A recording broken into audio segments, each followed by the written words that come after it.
Was it when you did that and set that record? Is that when the doors flew open and all the stuff started really pouring in, or? It was about the same, actually. I was doing some of the climbing. As a matter of fact, when I got off the Grand Canyon, it was kind of funny. I was on the Grand Canyon, 90-degree weather, shorts. I get in a vehicle. I drive to go to an event in Colorado. Literally within 24 hours, I was in a blizzard in Colorado, getting ready to do a hike up 14er with 3 other guys who lost their vision in combat, being guided by other disabled veterans. My guide on that trip was amputee, single leg amputee, and it was pretty cool.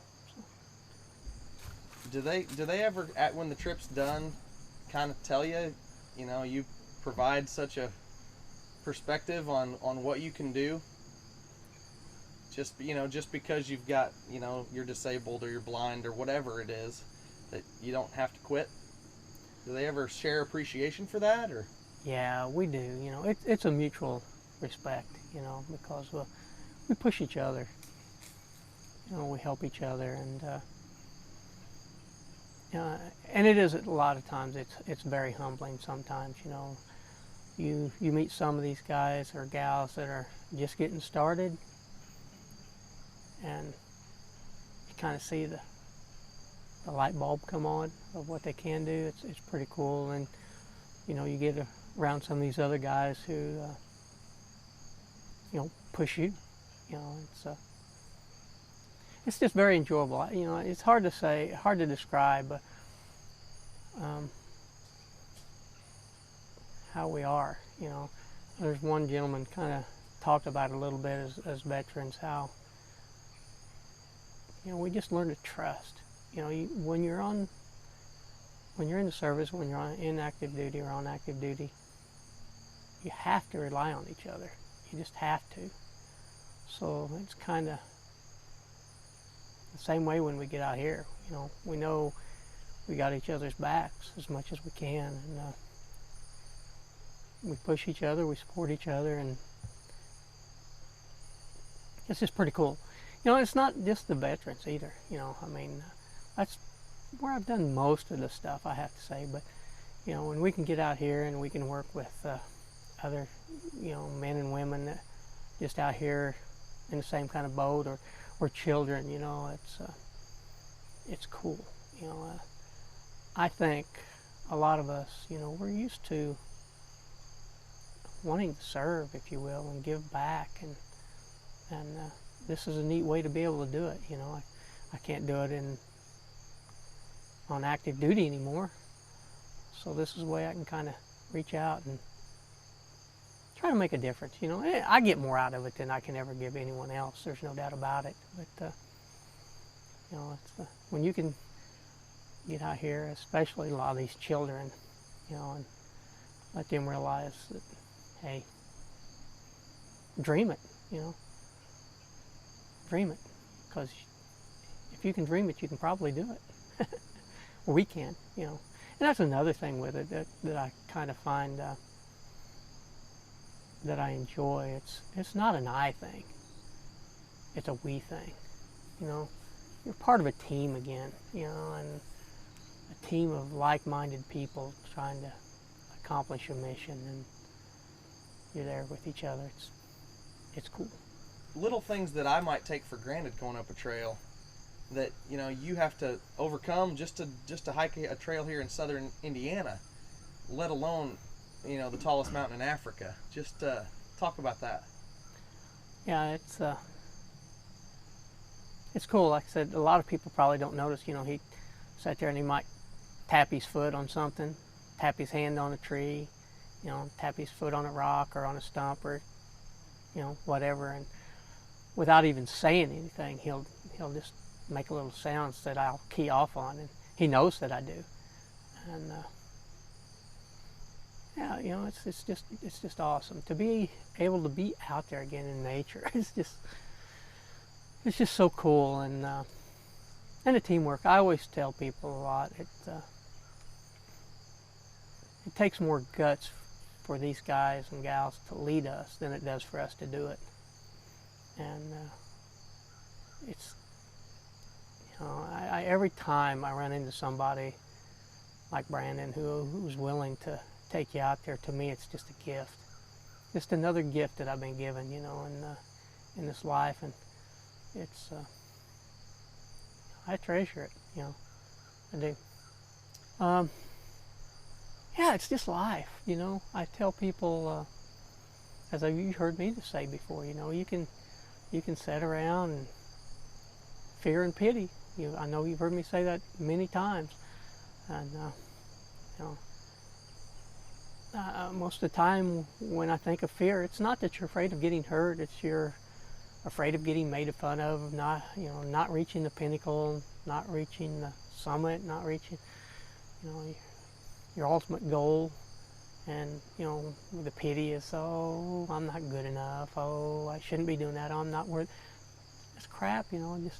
It's just so fun to be able to live life, and you know, like I said, to have people willing to share it with you. You know, that's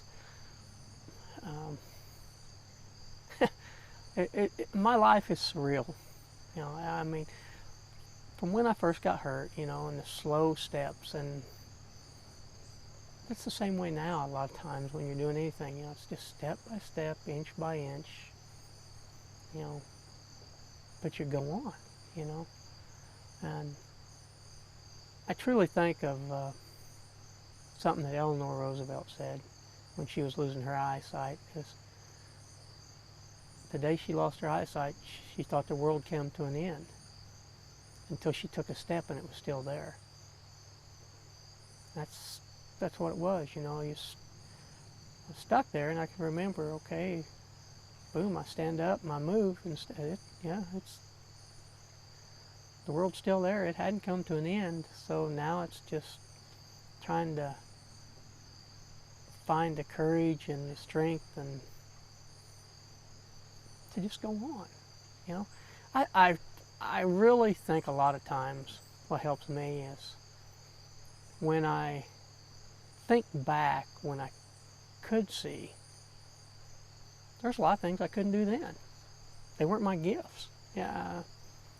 So when I stumble into something, instead of just getting completely down, oh, I just wish I could see, which you have those thoughts, but instead of getting bogged down in it, I just really stop and think, well, hey, you might not have been able to do that when you could see anyway, so just figure out a way to do it, get help, and or find something else you can do, and just go on.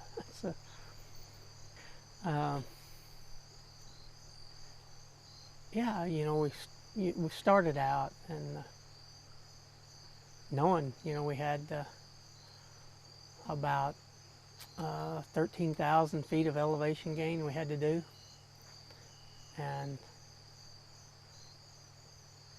you just went on, you know. When you have so many people around you and the things they're doing, it helps you to push yourself, you know. If they can do it, so can I, you know.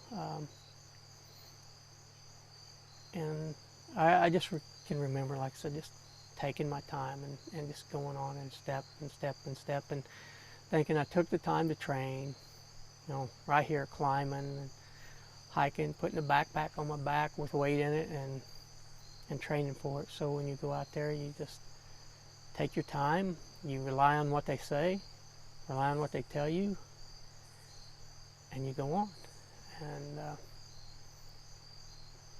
it's you know, there's times in there where, you know, there's big steps up, big steps down, some exposure, you know, where if you take a wrong step, you might just fall 300-400 feet, you know, and you're not roped up at that time, and so you just take your time. And it's kind of funny though with me, I think my legs get more tired than the average person because I'm feeling with my feet to make sure I got a secure step. instead of just being able to see that, okay, there's where you plant your foot and go. So you take, you know, when you can see it, you can just plant your foot, take the step, kind of relax. I'm constantly feeling, trying to make sure I'm balanced right. It's a good hold. It's not going to slip out from under me. And, you know, and the trekking poles, both trekking poles in my hand, is a little bit of balance, if you can use them, or if you can't, you know, you balance on whatever the rock or their backpack. And it's kind of funny. It's like I said, it's harder for me not being able to see to break down the elephant, like I was saying earlier, and take it a bite at a time. It's hard to, sometimes it's hard to do that. So it's more of a mental game, I think, for me now than I think it might have used to be. I think you've got the mental game pretty much won. But talk about, if you can you describe, think back, you know, a few weeks ago, a month ago, when you got to the top of Kilimanjaro, and whatever that moment was, if you just had a feeling, or if your guide said, we're here, this is where we're, you know, this is where we're going, can you describe what you felt at that moment? I was climbing at that point with 4 other guys who all served in Iraq and Afghanistan. And I was supposed to be climbing with a 5th gentleman who was, like me, totally blind. And he developed spinal meningitis a week and a half before we got to go, so he couldn't join us on the trip. And that's taken his hearing now, so he's totally blind and totally deaf. But he sent word for me to go on and do it. And the other guys, one was missing a foot, and all had several tours, you know, one with traumatic brain injury, PTSD, and all of them lost buddies. And I can remember when we was going up there, you know, I took a step back, and I wanted them to go first and hit the summit first, and they did. And but we got up there and we did it. You know, it was such a cool feeling to know that we are standing on top of Africa right now. And we did it. And once again, they pull out the flag, and we're all standing up there. We supported each other. I know one of the gentlemen, I told him, he was a Navy SEAL. Did 8 tours in Iraq and Afghanistan. And I told him about my buddy Aaron. I said, no matter what, I said, I have got to make it to the top of this mountain for him, because I got to bring a rock, a little rock, down and give it to him, because I want him to be able to bring it back up here someday. And you know, it's like he told me, he said, if I got to carry you, you'll make it to the top of that mountain. And I knew he meant it, but that's the camaraderie. And it wasn't just him. We had a lot of people with us that were not in the service, but that gave me a little extra drive. And when we got there, it was, you know, we started out, it was cold going up. Excuse me. I think it was probably 30 degrees when we started going up the mountain, and step by step, and switch back and higher elevation, harder to breathe, and small steps. And you know, we knew we got to this one point and it broke off. It wasn't quite as steep, but we had to keep pushing up, and you know, just another hour, just another step, just another. And you know, we did it. It was such a cool feeling, because so many people in our group wanted me to do it, you know, and they wasn't going to let me quit. And when they weren't going to let me quit, I wasn't going to quit. And we did it, you know, we did it. I know you never want to take credit for anything, but it's got to make you feel good to be such a motivating factor for other folks that maybe don't think they can even do a hike like this, you know, let alone something so world renowned. Just talk about how that makes you feel. Humbled. You know, I've been given a lot of gifts, and I know that, and I appreciate that. Some I don't feel like I deserve, and but having said that, it's not mine to keep for myself. You know, I feel like it's kind of funny. I feel like this is, you know, my duty now. You know, I can't serve in the armed forces, but this is my duty now, is to do the best I can, and to try to encourage others to do the best they can. And I know, you know, I've had so many people tell me that it makes a difference, and that, you know, it's just humbling. You know, it's so humbling. One gentleman that I met had not been out of his apartment in 7 years. 7 years, and I met him, and we talked, and he told me, he said, Lonnie, he said, I promise you that I'm not going to sit in that apartment anymore. And I said, that's good. That's good. And then it was about 9 months later, I was sitting on a bus going to an event. And he said, Lonnie? I said, yeah. He said, it's Earl. I said, Earl. I said, how you doing, man? He said, I told you, I promised you I wasn't going to be in that apartment. He said, you won't believe this. I said, what's that? He said, I'm engaged. I'm going to get married.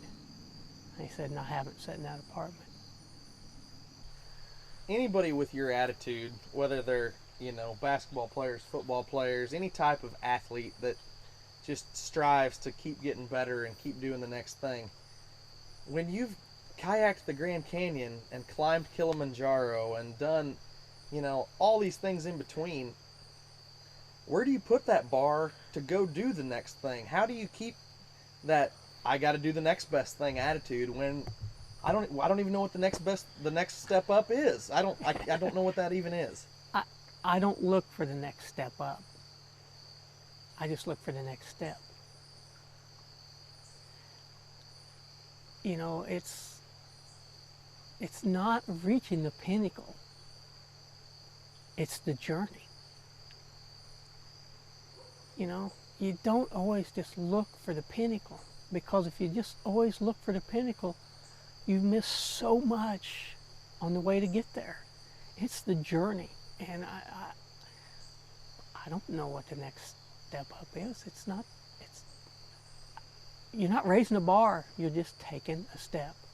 Just like I said, you know, when you thought the world come to an end, you take a step, it's still there. So what do you do with it? You just keep stepping, and you keep stepping, and you enjoy every step you make. Sometimes you're going to get knocked backwards, sometimes you're going to get knocked sideways. You just try to get back up, dust it off, and take another step. How many continents have you stepped on now? I don't know. Yeah, the continents, I've got a lot to go, but yeah, that I'm looking forward to. You know, I'm wanting to try to get some more continents and try to hike, climb, kayak around the world. You know, I don't want to just stop here. I do want to go out and love to find the means to kayak in Africa. You know, the Zambezi's kind of on the radar right now, and you know, love to go to Australia and South America and China and Europe, and just say, you know, we can do this. I want as many people who can't see or disabled in kayaks as you see on ski slopes or on bicycles. That's just kind of my goal there. Because there's water everywhere. I don't care if it's white water, flat water, seas, oceans. I just want people to live life and enjoy it. you know, don't exist it, live it. And hopefully I'll get those opportunities. I don't know. It's like I said, I get more out of it than I ever provide to anybody else. I truly do. And, you know, everybody needs to feel like they have a purpose, that they can, that, you know, that's what it's done for me. It's just made me feel like, yeah, you know, this is cool. I can do this, and I don't know. I'm good enough. I'm worthy. I'm, yeah, you know. Well, if you're out touring the world all the time, who's putting siding on houses in Duggar, Indiana? Well, as a matter of fact, I was just putting sheeting on the house before I come out here today. So, yeah. I'm not surprised. Yeah, going to be setting trusses on the house tomorrow, on the same house tomorrow. So. Unbelievable. Yeah. I don't know what's more amazing, really. Yeah. Wow. You got anything to add, Lonnie? I don't know. I just I don't know. I don't know what it'd be. You know, just thanks to so many people. You know, I'm just so thankful that I live in such a country where the people are so good and so kind, and opportunities are out there, and where we reach out and help each other. You know, and what a gift. And just, you know, the only thing I can say too is if you're a caregiver for somebody that's in a situation like this, give them the opportunity. I do tell people a lot, but sometimes we feel like, well, you know, you are dropped in behind the walls in prison that you see no way over, out, around, through, and you're stuck. And when someone comes along and puts a door in those walls and opens it and is willing to guide you through, take a hold and let them. And if you're a caregiver, let them. Don't shut that door on them. If you're shutting that door on them, are you doing it for them or are you doing it for yourself? You know, let them go through and live life. Let them take the risk, the chance, and live. Yeah. Let me ask you this, finally, last one. Do you ever, you know, lay in bed at the end of the day and kind of just think, how in the heck did I get here? And to, Yeah. you know? Yeah, totally. I totally do, and it's just amazing. Like I said, to me, my life is surreal when the opportunities, the gifts. You know, just I just finished running the Gauley River in West Virginia about 3 weeks ago. You know, and as far as kayakers go, you know, that's honestly a bigger step up than running the Grand Canyon. And I can remember going through one of the rapids and I sat down below it at the bottom of it and looked back and thought, man, did I really just make it through that? And it's like, I don't know if I want to do that again. Yeah, I don't know that I want to do it again, but it was cool when we did it. But yeah, and I do. I sit around at night a lot, and I'm amazed. I'm absolutely amazed at, like I said, the opportunities. And that's the biggest thing, is opportunities. People who are willing to do it when you get it. But when you get it, you got to take it. And, you know, I mean, who'd have thought I'd had a book out there? That to me is more shocking than it is. This other stuff is thinking that I've got a book that just become a bestseller, a national bestseller, and I'm like, I can't write, but I had help writing it. But yeah. I was gonna say, I didn't know you had such a way with words that you're sitting down, putting pen to paper at night. Yeah, you know, I had someone help write it, and I kind of helped edit it. Had people help me, and you know, so I just go out here and I think of me wearing bib overalls, you know, day in and day out, and here I am out in Hollywood in a suit and tie and red carpet, you know, getting a Quilly Award for having a national bestseller. That's just, That ain't right. I should be back at my home pond in my bib overalls. Excuse me. Back at home in my bib overalls doing something. I don't know. But, I tell you what, cool. I didn't see you becoming an author when we met. Yeah. I guess, the world turns, doesn't it? Yeah, it does. And the speaking stuff, that's pretty cool too. I love that. I do love that. Getting the opportunity to go out and talk about this stuff and go to schools and talk to the kids and let them really realize, like I said, the sky's the limit. I tell people all the time, I don't have eyesight, but I have vision. You guys have vision. Dream out of the box. Kayaking the Grand Canyon is not something that's inside the box for a blind person. Think outside the box. Who would have thought we'd had men on the moon? I had a gentleman who lost his eyesight in both hands in combat. And he restores vehicles and makes pottery. And he said, if you think you can or you think you can't, you're right. So which one's it going to be? You think you can, and you probably can. And I think of another gentleman, a foundation out there started by a guy who lost his eyesight as a kid, and another gentleman who's in a wheelchair, paralyzed. Their motto is, what's within you is stronger than what's in your way. How true. How true.